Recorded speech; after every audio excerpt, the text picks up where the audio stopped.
Ano to? Hala. Anak ka ng pu. Ito yung pari na banat ng banat sa INC nun eh. Wala ka pader, anong ginawa mo? Anak ng pating, ba't ka nakapollow sa page na yan? Patay tayo dyan. Loko ka, father. Ito yung pari na ano yun, no, na banat ng banat sa INC. Na kesyo ganyan, kesyo ganon. Tapos ito rin yung pari na galit ano, kay VP Sara Duterte. At ito rin yung pare na nagkating ribbon pa doon sa tinatawag nilang Adik Museum. Proud na proud sila sa Adik Museum nila. Na ngayon maraming nabibiktimang kabataan, 5 years old, sobrang babata ng mga nare-rape. At karamihan dyan, puro adik ang dumadali. Tahimik sila. So ngayon, tapos ka ngayon dyan, father, paano yan? Hanap na ng lulusutan. Hanap na ng alibay. Naku, loka, ba't ka kasi nakapalo sa ganyan? Yan din yung isa talaga eh, no? Kaya kung bakit maraming Katoliko ang lumilipat sa iba't ibang relihiyon. Kasi dahil yung mga mismong leader nila, yun din ang pasinuno ng mga kalokohan. Hindi lang basta-basta kalokohan, malulupit ah. Uy mo, pari ka, nakapalo ka sa ganyan. Naku po.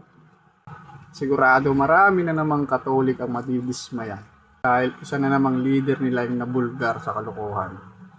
Na kapag hindi talaga maganda ang mga ginagawa mo sa kapwa mo, mabubulgar at mabubulgar din talaga yung mga kalokohan na ginagawa mo. Kawawa lang talaga yung mga Katolik na talagang pinagtatanggol yung religion nila, tapos yung leader nila makukuling ganyan. Kawawa lang talaga sila.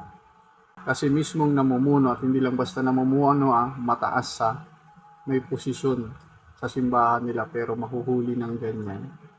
Nako, sablay. Ngayon tahimik sila. Wala kang maririnig sa kanila. Ang sabi doon, na-like lang daw, tsaka na-follow. Ano yun, libangan? Tahimik sila, pero pag pinag-usapan yung mga biktima ng mga adik, tahimik. Kapag nahuhuli yung mga kalokohan nila sa social media, tahimik. Pero pag pinag-usapan ng impeachment ni Vice President Sara Duterte, ang ingay. Kapag may nakita silang mali sa INC na lagi niyang binabanatan, ang ingay rin. Ayan ngayon. Diyan kayo ngayon mag-ingay, di ba? Depende nyo ngayon yung sarili nyo dyan. Bakit ka nakapalo sa ganyang klase ng page na samantalang isa kang religious leader? Okay? Imposible naman na aksidenteng napindot yan.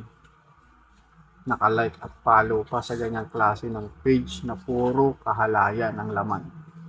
Kasi ito yung pari nagigil noon sa INC nung nagrally yung INC, diba? Sa Luneta. At nagrally rin sila na imbis ang banatan ay flood control at ilabas ngayon transparency, ay kung ano-ano yung pinagsasabi nila dun sa rally nila. Hindi mo alam kung ano yung pinaglalaban. Ay huwag ka na magtaka. Ito sigurado, hindi niya rin alam yan kung paano niya na-follow yung page na yan. So yun lang guys. Wala lang. Dumaan lang sa wall ko yan. Bye bye.